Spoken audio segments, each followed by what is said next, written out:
लीजिए सुनिए मुंशी प्रेमचंद के लिखे कथा संग्रह मानसरोवर 6 की कहानी मर्यादा की वेदी। मेरी यानी समीर गोस्वामी की आवाज में। ये वो समय था जब चित्तौड़ में मृदुभाषिणी मीरा प्यारी आत्माओं को ईश्वर प्रेम के प्याले पिलाती थी। रणछोड़ जी के मंदिर में जब भक्ति से विह्वल होकर वो अपने मधुर स्वरों में अपने पीयूष पूरित पदों को गाती तो श्रोतागण प्रेमानुराग से उन्मत्त हो जाते। प्रतिदिन ये स्वर्गीय आनंद उठाने के लिए सारे चित्तौड़ के लोग ऐसे उत्सुक होकर दौड़ते जैसे दिन भर की प्यासी गायें दूर से किसी सरोवर को देखकर उसकी ओर दौड़ती हैं। इस प्रेम सुधा सागर से केवल चित्तौड़वासियों ही की तृप्ति न होती थी, बल्कि समस्त राजपूताना की मरुभूमि प्लावित हो जाती थी। एक बार ऐसा संयोग हुआ कि झालावाड़ के राव साहब और मंदार राज्य के कुमार दोनों ही लाव लश्कर के साथ चित्तौड़ आए। राव साहब के साथ राजकुमारी प्रभा भी थी, जिसके रूप और गुण की दूर दूर तक चर्चा थी। यहीं रणछोड़ जी के मंदिर में दोनों की आंखें मिली। प्रेम ने बाण चलाया। राजकुमार सारे दिन उदासीन भाव से शहर की गलियों में घूमा करता। राजकुमारी विरह से व्यथित अपने महल के झरोखों से झांका करती। दोनों व्याकुल होकर संध्या समय मंदिर में आते और यहां चंद्र को देखकर कुमुदनी खिल जाती। प्रेम प्रवीण मीरा ने कई बार इन दोनों प्रेमियों को सतृष्ण नेत्रों से परस्पर देखते हुए पाकर उनके मन के भावों को ताड़ लिया। एक दिन कीर्तन के पश्चात जब झालावाड़ के राव साहब चलने लगे तो उसने मंदार के राजकुमार को बुलाकर उनके सामने खड़ा कर दिया और कहा, राव साहब, मैं प्रभा के लिए वर लाई हूं, आप इसे स्वीकार कीजिए। प्रभा लज्जा से गड़ सी गई। राजकुमार के गुणशील पर राव साहब पहले ही से मोहित हो रहे थे। उन्होंने तुरंत उसे छाती से लगा लिया। उसी अवसर पर चित्तौड़ के राणा भोजराज भी मंदिर में आए। उन्होंने प्रभा का मुखचंद्र देखा। उनकी छाती पर सांप लौटने लगा। झालावाड़ में बड़ी धूम थी। राजकुमारी प्रभा का आज विवाह होगा। मंदार से बारात आएगी। मेहमानों की सेवा सम्मान की तैयारियां हो रही थीं। दुकानें सजी हुई थीं। नौबत खाने आमोदालाप से गूंजते थे। सड़कों पर सुगंधी छिड़की जाती थी। अट्टालिकाएं पुष्पलताओं से शोभायमान थीं। पर जिसके लिए ये सब तैयारियां हो रही थीं वो अपनी वाटिका के एक वृक्ष के नीचे उदास बैठी हुई रो रही थी। रनिवास में डोमिनिया आनंदोत्सव के गीत गा रही थी। कहीं सुंदरियों के हाव भाव थे, कहीं आभूषणों की चमक दमक, कहीं हास परिहास की बहार। नाइन बात बात पर तेज होती थी। मालिन गर्व से फूली न समाती थी। धोबिन आंखें दिखाती थी।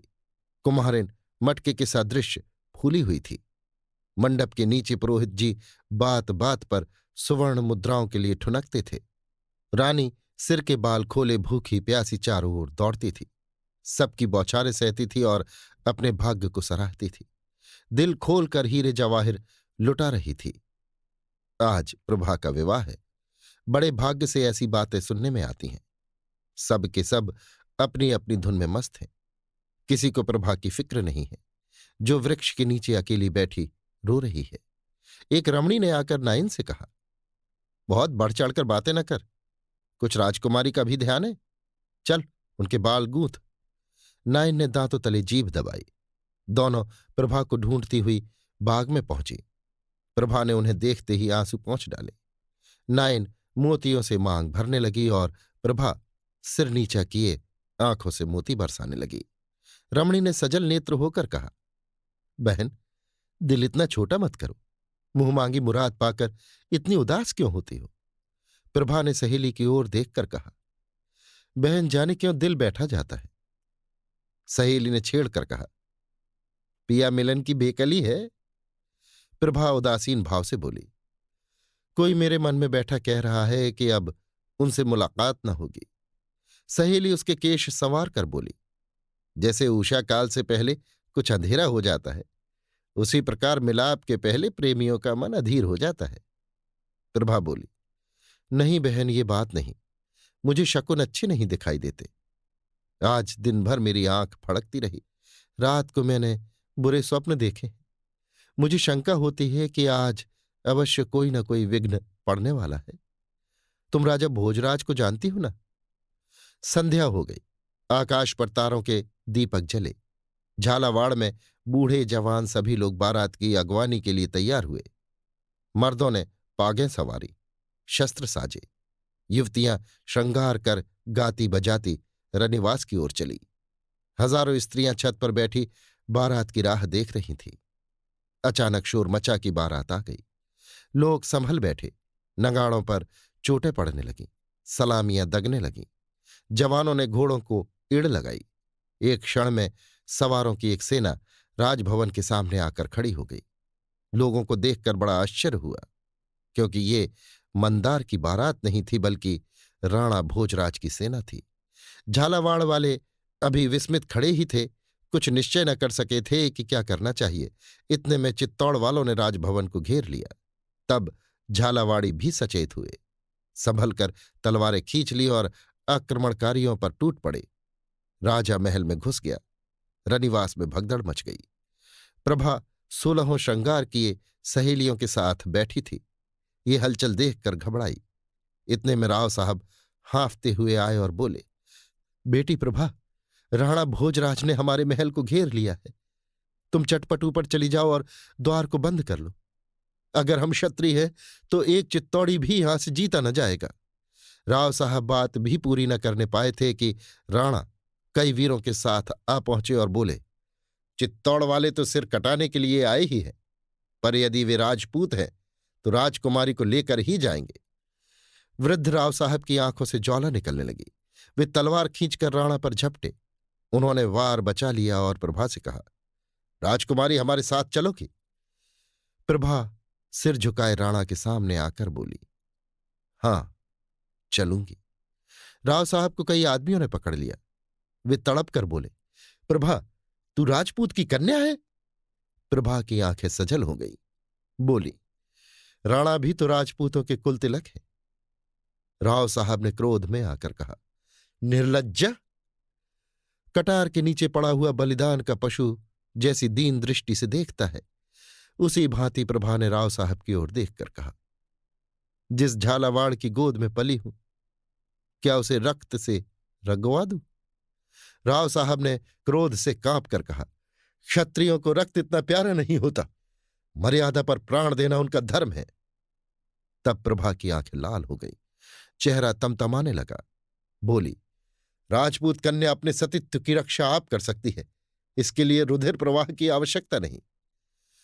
पल भर में राणा ने प्रभा को गोद में उठा लिया। बिजली की भांति झपट कर बाहर निकले। उन्होंने उसे घोड़े पर बिठा लिया। आप सवार हो गए और घोड़े को उड़ा दिया। अन्य चित्तौड़ियों ने भी घोड़ों की बागें मोड़ दी। उसके 100 जवान भूमि पर पड़े तड़प रहे थे, पर किसी ने तलवार न उठाई थी। रात को 10 बजे मंदार वाले भी पहुंचे, मगर ये शोक समाचार पाते ही लौट गए। मंदार कुमार निराशा से अचेत हो गया। जैसे रात को नदी का किनारा सुनसान हो जाता है, उसी तरह सारी रात झालावाड़ में सन्नाटा छाया रहा। चित्तौड़ के रंग महल में प्रभा उदास बैठी सामने के सुंदर पौधों की पत्तियां गिन रही थी। संध्या का समय था। रंग बिरंग के पक्षी वृक्षों पर बैठे कलरव कर रहे थे। इतने में राणा ने कमरे में प्रवेश किया। प्रभा उठकर खड़ी हो गई। राणा बोले, प्रभा, मैं तुम्हारा अपराधी हूं। मैं बलपूर्वक तुम्हें माता पिता की गोद से छीन लाया, पर यदि मैं तुमसे कहूं कि ये सब तुम्हारे प्रेम से विवश होकर मैंने किया, तो तुम मन में हंसोगी और कहोगी कि ये निराले अनूठे ढंग की प्रीत है। पर वास्तव में यही बात है। जब से मैंने रणछोड़ जी के मंदिर में तुमको देखा, तब से एक क्षण भी ऐसा नहीं बीता कि मैं तुम्हारी सुधि में विकल न रहा हूं। तुम्हें अपनाने का अन्य कोई उपाय होता तो मैं कदापि इस पाश्विक ढंग से काम न लेता। मैंने राव साहब की सेवा में बारंबार संदेशे भेजे, पर उन्होंने हमेशा मेरी उपेक्षा की। अंत में जब तुम्हारे विवाह की अवधि आ गई और मैंने देखा कि एक ही दिन में तुम दूसरे की प्रेम पात्री हो जाओगे और तुम्हारा ध्यान करना भी मेरी आत्मा को दूषित करेगा, तो लाचार होकर मुझे ये अनीति करनी पड़ी। मैं मानता हूं कि ये सर्वथा मेरी स्वार्थांधता है। मैंने अपने प्रेम के सामने तुम्हारे मनोगत भावों को कुछ न समझा, पर प्रेम स्वयं एक बढ़ी हुई स्वार्थ पड़ता है, जब मनुष्य को अपने प्रियतम के सिवाय और कुछ नहीं सूझता। मुझे पूरा विश्वास था कि मैं अपने विनीत भाव और प्रेम से तुमको अपना लूंगा। प्रभा, प्यास से मरता हुआ मनुष्य यदि किसी गड्ढे में मुंह डाल दे तो वो दंड का भागी नहीं है। मैं प्रेम का प्यासा हूं। मीरा मेरी सहधर्मिणी है। उसका हृदय प्रेम का अगाध सागर है। उसका एक चुल्लू भी मुझे उन्मत्त करने के लिए काफी था। पर जिस हृदय में ईश्वर का वास हो वहां मेरे लिए स्थान कहाँ। तुम शायद कहोगी कि यदि तुम्हारे सिर पर प्रेम का भूत सवार था तो क्या सारे राजपूताने में स्त्रियां न थी? निस्संदेह राजपूताने में सुंदरता का अभाव नहीं है और न चित्तौड़ाधिपति की ओर से विवाह की बातचीत किसी के अनादर का कारण हो सकती है। पर इसका जवाब तुम आप ही हो। इसका दोष तुम्हारे ही ऊपर है। राजस्थान में एक ही चित्तौड़ है, एक ही राणा और एक ही प्रभा। संभव है मेरे भाग में प्रेमानंद भोगना न लिखा हो।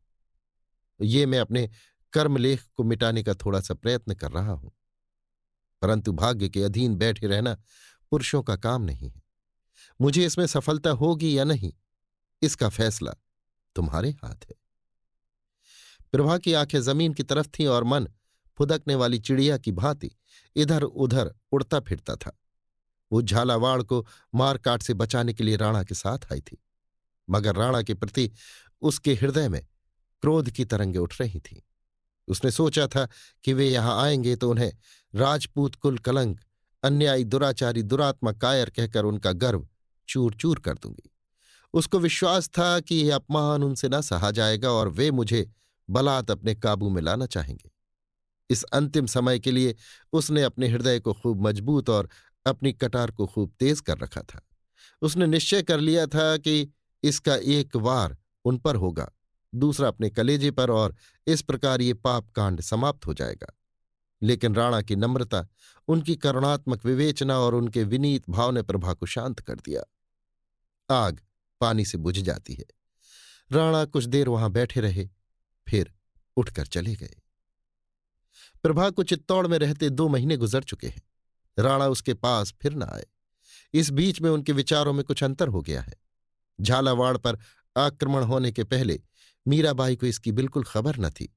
राणा ने इस प्रस्ताव को गुप्त रखा था, किंतु अब मीराबाई प्रायः उन्हें इस दुराग्रह पर लज्जित किया करती है और धीरे धीरे राणा को भी विश्वास होने लगा है कि प्रभा इस तरह काबू में नहीं आ सकती। उन्होंने उसके सुख विलास की सामग्री एकत्र करने में कोई कसर नहीं रख छोड़ी थी, लेकिन प्रभा उनकी तरफ आंख उठाकर भी नहीं देखती। राणा प्रभा की लौंडियों से नित्य का समाचार पूछा करते हैं और उन्हें रोज वही निराशापूर्ण वृत्तांत सुनाई देता है। मुरझाई हुई कली किसी भांति नहीं खिलती। अतएव उनको कभी कभी अपने इस दुस्साहस पर पश्चाताप होता है। वे पछताते हैं कि मैंने व्यर्थ ही ये अन्याय किया। लेकिन फिर प्रभा का अनुपम सौंदर्य नेत्रों के सामने आ जाता है और वो अपने मन को इस विचार से समझा लेते हैं कि एक सगर्वा सुंदरी का प्रेम इतनी जल्दी परिवर्तित नहीं हो सकता। निस्संदेह मेरा मृदु व्यवहार भी कभी न कभी अपना प्रभाव दिखलाएगा। प्रभा सारे दिन अकेली बैठी बैठी उकताती और झुंझलाती थी। उसके विनोद के निमित्त कई गाने वाली स्त्रियां नियुक्त थीं, किंतु राग रंग से उसे अरुचि हो गई। वो प्रतिक्षण चिंताओं में डूबी रहती थी।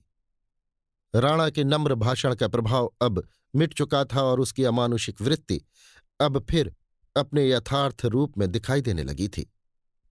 वाक् चतुरता शांतिकारक नहीं होती, वो केवल निरुत्तर कर देती है। प्रभा को अब अपने अवाक हो जाने पर आश्चर्य होता है। उसे राणा की बातों के उत्तर भी सूझने लगे हैं। वो कभी कभी उनसे लड़कर अपनी किस्मत का फैसला करने के लिए विकल हो जाती है, मगर अब वाद विवाद किस काम का। वो सोचती है कि मैं राव साहब की कन्या हूं, पर संसार की दृष्टि में राणा की रानी हो चुकी। अब यदि मैं इस कैद से छूट भी जाऊं तो मेरे लिए कहाँ ठिकाना है। मैं कैसे मुंह दिखाऊंगी। इससे केवल मेरे वंश का ही नहीं वरन समस्त राजपूत जाति का नाम डूब जाएगा। मंदार कुमार मेरे सच्चे प्रेमी हैं, मगर क्या वे मुझे अंगीकार करेंगे? और यदि वे निंदा की परवाह न करके मुझे ग्रहण भी कर लें तो उनका मस्तक सदा के लिए नीचा हो जाएगा और कभी न कभी उनका मन मेरी तरफ से फिर जाएगा। वे मुझे अपने कुल का कलंक समझने लगेंगे। या यहां से किसी तरह भाग जाऊं, लेकिन भागकर जाऊं कहां? बाप के घर? वहां अब मेरी पैठ नहीं, मंदार कुमार के पास। इसमें उनका अपमान है और मेरा भी। तो क्या भिखारिणी बन जाऊं? इसमें भी जग हंसाई होगी और न जाने प्रबल भावी किस मार्ग पर ले जाए। एक अबला स्त्री के लिए सुंदरता प्राणघातक यंत्र से कम नहीं। ईश्वर, वो दिन न आए कि मैं क्षत्रिय जाति का कलंक बनूं। क्षत्रिय जाति ने मर्यादा के लिए पानी की तरह रक्त बहाया है। उनकी हजारों देवियां परपुरुष का मुंह देखने के भय से सूखी लकड़ी के समान जल मरी हैं। ईश्वर, वो घड़ी न आए कि मेरे कारण किसी राजपूत का सिर लज्जा से नीचा हो। नहीं, मैं इसी कैद में मर जाऊंगी।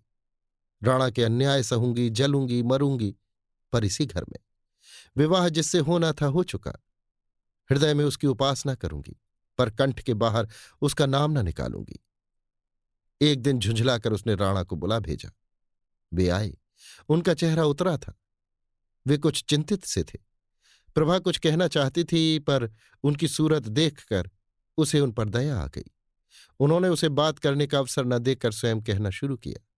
प्रभा, तुमने आज मुझे बुलाया है, ये मेरा सौभाग्य है। तुमने मेरी सुधि तो ली, मगर ये मत समझो कि मैं मृदुवाणी सुनने की आशा लेकर आया हूं। नहीं, मैं जानता हूं जिसके लिए तुमने मुझे बुलाया है।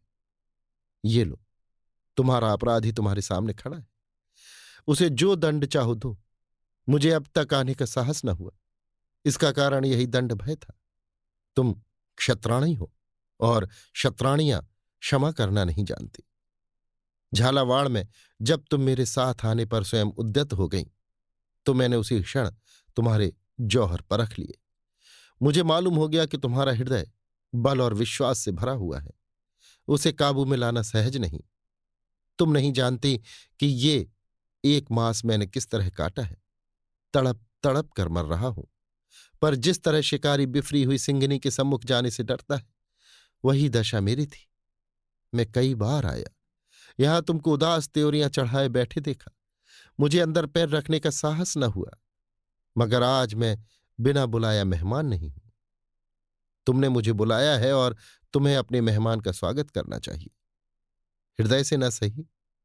जहां अग्नि प्रज्वलित हो, वहां ठंडक कहां?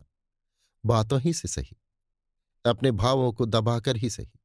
मेहमान का स्वागत करो। संसार में शत्रु का आदर मित्रों से भी अधिक किया जाता है।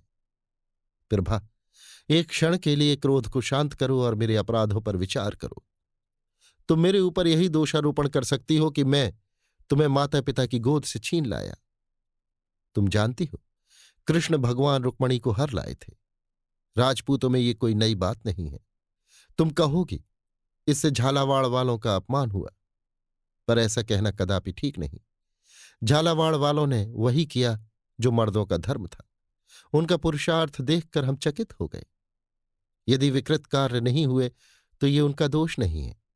वीरों की सदैव जीत नहीं होती। हम इसलिए सफल हुए कि हमारी संख्या अधिक थी और इस काम के लिए तैयार होकर गए थे। वे निशंक थे, इस कारण उनकी हार हुई। यदि हम वहां से शीघ्र ही प्राण बचाकर भाग न आते, तो हमारी गति वही होती जो राव साहब ने कही थी। एक भी चित्तौड़ी न बचता। लेकिन ईश्वर के लिए ये मत सोचो कि मैं अपने अपराध के दूषण को मिटाना चाहता हूं। नहीं, मुझसे अपराध हुआ है और मैं हृदय से उस पर लज्जित हूं। पर अब तो जो कुछ होना था हो चुका। अब इस बिगड़े हुए खेल को मैं तुम्हारे ऊपर छोड़ता हूं। यदि मुझे तुम्हारे हृदय में कोई स्थान मिले तो मैं उसे स्वर्ग समझूंगा। डूबते हुए को तिनके का सहारा भी बहुत है। क्या ये संभव है? प्रभा बोली, नहीं। राणा, झालावाड़ जाना चाहती हो? प्रभा, नहीं। राणा, मंदार के राजकुमार के पास भेज दो? प्रभा, कदापि नहीं। राणा, लेकिन मुझसे तुम्हारा ये कुढ़ना देखा नहीं जाता। प्रभा, आप इस कष्ट से शीघ्र ही मुक्त हो जाएंगे। राणा ने भयभीत दृष्टि से देखकर कहा, जैसी तुम्हारी इच्छा। और वे वहां से उठकर चले गए। 10 बजे रात का समय था। रणछोड़ जी के मंदिर में कीर्तन समाप्त हो चुका था और वैष्णव साधु बैठे हुए प्रसाद पा रहे थे। मीरा स्वयं अपने हाथ से थाल ला ला कर उनके आगे रखती थी। साधुओं और अभ्यागतों के आदर सत्कार में उस देवी को आत्मिक आनंद प्राप्त होता था। साधुगण जिस प्रेम से भोजन करते थे, उससे ये शंका होती थी कि स्वादपूर्ण वस्तुओं में कहीं भक्ति भजन से भी अधिक सुख तो नहीं है। ये सिद्ध हो चुका है कि ईश्वर की दी हुई वस्तुओं का सदुपयोग ही ईश्वर उपासना की मुख्य रीत है। इसीलिए ये महात्मा लोग उपासना के ऐसे अच्छे अवसरों को क्यों खोते। वे कभी पेट पर हाथ फेरते और कभी आसन बदलते थे। मुंह से नहीं कहना तो वे घोर पाप के समान समझते थे। ये भी मानी हुई बात है कि जैसी वस्तुओं का हम सेवन करते हैं, वैसी ही आत्मा भी बनती है। इसलिए वे महात्मा गण घी और खोए से उधर को खूब भर रहे थे। पर उन्हीं में एक महात्मा ऐसे भी थे जो आंखें बंद किए ध्यान में मग्न थे, थाल की ओर ताकते भी न थे। इनका नाम प्रेमानंद था। ये आज ही आए थे। इनके चेहरे पर कांति झलकती थी। अन्न साधु खाकर उठ गए, परंतु उन्होंने थाल छुआ भी नहीं। मीरा ने हाथ जोड़कर कहा, महाराज, आपने प्रसाद को छुआ भी नहीं। दासी से कोई अपराध तो नहीं हुआ? साधु, नहीं, इच्छा नहीं थी। मीरा, पर मेरी विनय आपको माननी पड़ेगी। साधु, मैं तुम्हारी आज्ञा का पालन करूंगा, तो तुमको भी मेरी एक बात माननी होगी। मीरा, कहिए क्या आज्ञा है? साधु, माननी पड़ेगी। मीरा, मानूंगी। साधु, वचन देती हो? मीरा, वचन देती हूं, आप प्रसाद पाएं। मीराबाई ने समझा था कि साधु कोई मंदिर बनवाने या कोई यज्ञ पूर्ण करा देने की याचना करेगा। ऐसी बातें नित्य प्रति हुआ ही करती थीं, और मीरा का सर्वस्व साधु सेवा के लिए अर्पित था। परंतु उसके लिए साधु ने ऐसी कोई याचना न की। वो मीरा के कानों के पास मुंह ले जाकर बोला, आज 2 घंटे के बाद राजभवन का चोर दरवाजा खोल देना। मीरा विस्मित होकर बोली, आप कौन हैं? साधु, मंदार का राजकुमार। मीरा ने राजकुमार को सिर से पांव तक देखा। नेत्रों में आदर की जगह घृणा थी। कहा, राजपूत ये छल नहीं करते। राजकुमार, ये नियम उस अवस्था के लिए है जब दोनों पक्ष समान शक्ति रखते हों। मीरा, ऐसा नहीं हो सकता। राजकुमार, आपने वचन दिया है, उसका पालन करना होगा। मीरा, महाराज की आज्ञा के सामने मेरे वचन का कोई महत्व नहीं। राजकुमार, मैं ये कुछ नहीं जानता। यदि आपको अपने वचन की कुछ भी मर्यादा रखनी है तो उसे पूरा कीजिए। मीरा, सोचकर, महल में जाकर क्या करोगे? राजकुमार, नई रानी से 2 बातें। मीरा चिंता में विलीन हो गई। एक तरफ राणा की कड़ी आज्ञा थी और दूसरी तरफ अपना वचन और उसका पालन करने का परिणाम। कितनी ही पौराणिक घटनाएं उसके सामने आ रही थी। दशरथ ने वचन पालने के लिए अपने प्रिय पुत्र को वनवास दे दिया। मैं वचन दे चुकी हूं, उसे पूरा करना मेरा परम धर्म है। लेकिन पति की आज्ञा को कैसे तोड़ूं? यदि उनकी आज्ञा के विरुद्ध करती हूं तो लोक और परलोक दोनों बिगड़ते हैं। क्यों ना उनसे स्पष्ट कह दूं? क्या वे मेरी ये प्रार्थना स्वीकार न करेंगे? मैंने आज तक उनसे कुछ नहीं मांगा, आज उनसे ये दान मांगूंगी। क्या वे मेरे वचन की मर्यादा की रक्षा न करेंगे? उनका हृदय कितना विशाल है। निस्संदेह वे मुझ पर वचन तोड़ने का दोष न लगने देंगे। इस तरह मन में निश्चय करके वो बोली, कब खोल दूं? राजकुमार ने उछलकर कहा, आधी रात को। मीरा, मैं स्वयं तुम्हारे साथ चलूंगी। राजकुमार, क्यों? मीरा, तुमने मेरे साथ छल किया है, मुझे तुम्हारा विश्वास नहीं है। राजकुमार ने लज्जित होकर कहा, अच्छा, तो आप द्वार पर खड़ी रहिएगा। मीरा, यदि फिर कोई दगा किया तो जान से हाथ धोना पड़ेगा। राजकुमार, मैं सब कुछ सहने के लिए तैयार हूं। मीरा यहां से राणा की सेवा में पहुंची। वे उसका बहुत आदर करते थे। वे खड़े हो गए। इस समय मीरा का आना एक असाधारण बात थी। उन्होंने पूछा, बाई जी, क्या आज्ञा है? मीरा, आपसे भिक्षा मांगने आई हूं, निराश न कीजिएगा। मैंने आज तक आपसे कोई विनती नहीं की, पर आज एक ब्रह्मफांस में फंस गई हूं। इसमें से मुझे आप ही निकाल सकते हैं। मंदार के राजकुमार को तो आप जानते हैं। राणा, हाँ, अच्छी तरह। मीरा, आज उसने मुझे बड़ा धोखा दिया। एक वैष्णव महात्मा का रूप धारण कर रणछोड़ जी के मंदिर में आया और उसने छल करके मुझे वचन देने पर बाध्य किया। मेरा साहस नहीं होता कि उसकी कपट विनय आपसे कहूं। राणा, प्रभा से मिला देने को कहा? मीरा, जी हां, उसका अभिप्राय वही है। लेकिन सवाल यह है कि मैं आधी रात को राजमहल का गुप्त द्वार खोल दूं। मैंने उसे बहुत समझाया, बहुत धमकाया, पर वो किसी भांति न माना। निदान विवश होकर जब मैंने कह दिया तब उसने प्रसाद पाया। अब मेरे वचन की लाज आपके हाथ है। आप चाहे उसे पूरा करके मेरा मान रखें, चाहे उसे तोड़कर मेरा मान तोड़ दें। आप मेरे ऊपर जो कृपा दृष्टि रखते हैं, उसी के भरोसे मैंने वचन दिया। अब मुझे इस फंदे से उबारना आपका काम है। राणा कुछ देर सोचकर बोले, तुमने वचन दिया है, उसका पालन करना मेरा कर्तव्य है। तुम देवी हो, तुम्हारे वचन नहीं टल सकते। द्वार खोल दो, लेकिन ये उचित नहीं कि वो अकेले प्रभा से मुलाकात करे। तुम स्वयं उसके साथ जाना, मेरी खातिर से इतना कष्ट उठाना। मुझे भय है कि वो उसकी जान लेने का इरादा करके ना आया हो। ईर्ष्या में मनुष्य अंधा हो जाता है। बाई जी, मैं अपने हृदय की बात तुमसे कहता हूं। मुझे प्रभा को हरलाने का अत्यंत शौक है। मैंने समझा था कि यहां रहते रहते वो हिल मिल जाएगी, किंतु वो अनुमान गलत निकला। मुझे भय है कि यदि उसे कुछ दिन यहां और रहना पड़ा तो वो जीती न बचेगी। मुझ पर एक अबला की हत्या का अपराध लग जाएगा। मैंने उससे झालावाड़ जाने के लिए कहा, पर वो राजी न हुई। आज तुम उन दोनों की बातें सुनो। अगर वो मंदार कुमार के साथ जाने पर राजी हो तो मैं प्रसन्नतापूर्वक अनुमति दे दूंगा। मुझसे कुढ़ना नहीं देखा जाता। ईश्वर इस सुंदरी का हृदय मेरी ओर फेर देता तो मेरा जीवन सफल हो जाता, किंतु ये सुख भाग्य में लिखा ही नहीं है तो क्या वश है। मैंने तुमसे ये बातें कही, इसके लिए मुझे क्षमा करना। तुम्हारे पवित्र हृदय में ऐसे विषयों के लिए स्थान कहाँ? मीरा ने आकाश की ओर संकोच से देखकर कहा, तो मुझे आज्ञा है, मैं चोर द्वार खोल दूं? राणा, तुम इस घर की स्वामिनी हो, मुझसे पूछने की जरूरत नहीं। मीरा राणा को प्रणाम कर चली गई। आधी रात बीत चुकी थी। प्रभा चुपचाप बैठी दीपक की ओर देख रही थी और सोचती थी, इसके घुलने से प्रकाश होता है। ये बत्ती अगर जलती है तो दूसरों को लाभ पहुंचाती है। मेरे जलने से किसी को क्या लाभ? मैं क्यों घुलूं? मेरे जीने की जरूरत है।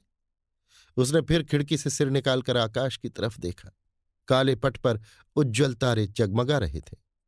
प्रभा ने सोचा, मेरे अंधकारमय भाग्य में ये दीप्तिमान तारे कहाँ हैं? मेरे लिए जीवन के सुख कहाँ है? क्या रोने के लिए जीऊं? ऐसे जीने से क्या लाभ? और जीने में उपहास भी तो है। मेरे मन का हाल कौन जानता है?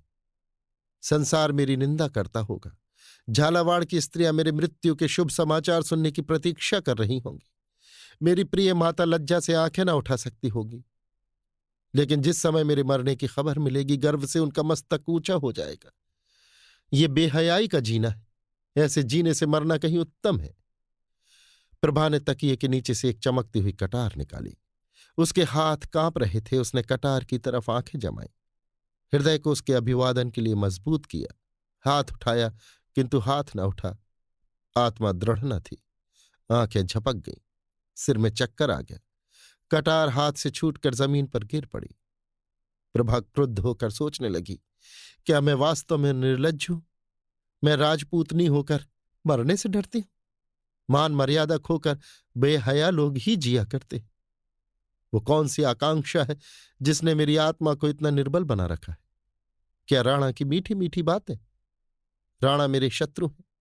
उन्होंने मुझे पशु समझ रखा है, जिसे फंसाने के पश्चात हम पिंजरे में बंद करके हिलाते हैं। जिन्होंने मेरे मन को अपनी वाक मधुरता का क्रीड़ा स्थल समझ लिया, वे इस तरह घुमा घुमा कर बातें करते हैं और मेरी तरफ से युक्तियां निकालकर उनका ऐसा उत्तर देते हैं कि जबान ही बंद हो जाती है। हाय, निर्दयी ने मेरा जीवन नष्ट कर दिया और मुझे यों खिलाता है। क्या इसीलिए जीऊं कि उसके कपट भावों का खिलौना बनूं? फिर वो कौन सी अभिलाषा है? क्या राजकुमार का प्रेम? उनकी तो अब कल्पना ही मेरे लिए घोर पाप है। मैं अब उस देवता के योग्य नहीं हूं। प्रियतम, बहुत दिन हुए मैंने तुमको हृदय से निकाल दिया। तुम भी मुझे दिल से निकाल डालो। मृत्यु के सिवाय अब कहीं मेरा ठिकाना नहीं। शंकर, मेरी निर्बल आत्मा को शक्ति प्रदान करो, मुझे कर्तव्य पालन का बल दो। प्रभा ने फिर कटार निकाली। इच्छा दृढ़ थी, हाथ उठा और निकट था कि कटार उसके शोकातुर हृदय में चुभ जाए कि इतने में किसी के पांव की आहट सुनाई दी। उसने चौंक कर सहमी दृष्टि से देखा। मंदार कुमार धीरे धीरे पैर दबाता हुआ कमरे में दाखिल हुआ। प्रभा उसे देखते ही चौंक पड़ी। उसने कटार को छिपा लिया। राजकुमार को देखकर उसे आनंद की जगह रोमांचकारी भय उत्पन्न हुआ। यदि किसी को जरा भी संदेह हो गया तो इनके प्राण बचना कठिन है।